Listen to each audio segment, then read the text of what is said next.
Kepler's laws. We all know that planets, they revolve around the sun.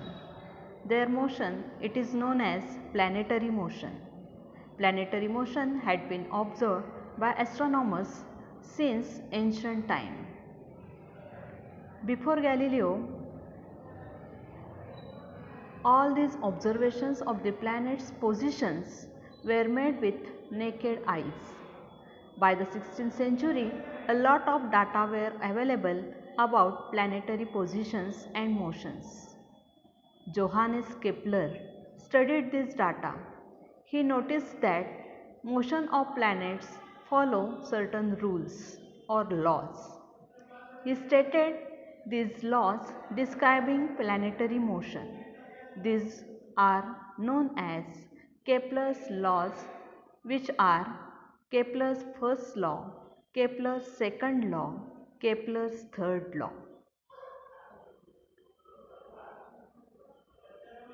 For that, we have to know some things. From that, first one is ellipse. Do you know ellipse? An ellipse is the curve obtained when a cone is cut by an inclined plane. It has two focal points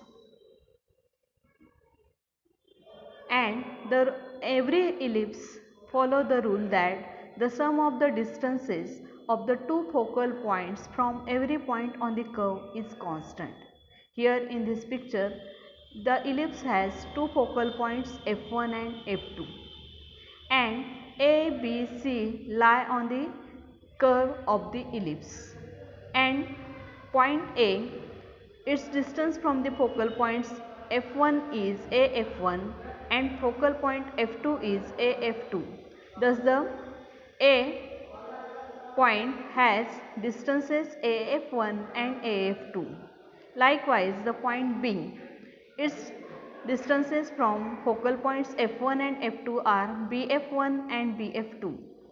Likewise, point C, its distances are cf1 and cf2. And here we follow the rule that af1 plus af2 is equal to bf1 plus bf2 is equal to cf1 plus cf2. Now we move to further point, that is Kepler's first law. Kepler's first law, it is stated as the orbit of a planet is an ellipse with the sum at one of the foci. Here in this figure we see that first focus, that is F1, which is for the sun, and the planet P, it is revolving in the elliptical orbit around the sun. Kepler's second law, it can be stated as the line joining the planet and the sun sweeps equal areas in equal interval of time. Here in this picture we can see the two areas A1 and A2, and the planet first covers the area A1 in some interval of time, suppose it is t. After some time, the planet covers the area A2 in the same interval of time, and we can find here that the areas A1 and A2 are same. This is the Kepler's second law.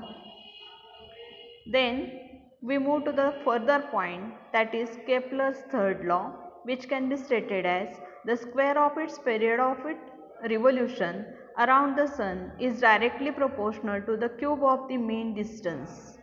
Suppose T is the time period of revolution of the planet and R is the average distance of the planet from the sun, then we can find here that T square is proportional to R cube. That is, T square divided by R cube is equal to constant K. Kepler had no explanation as to why planets obey these laws. These laws helped Newton in the formulation of his theory.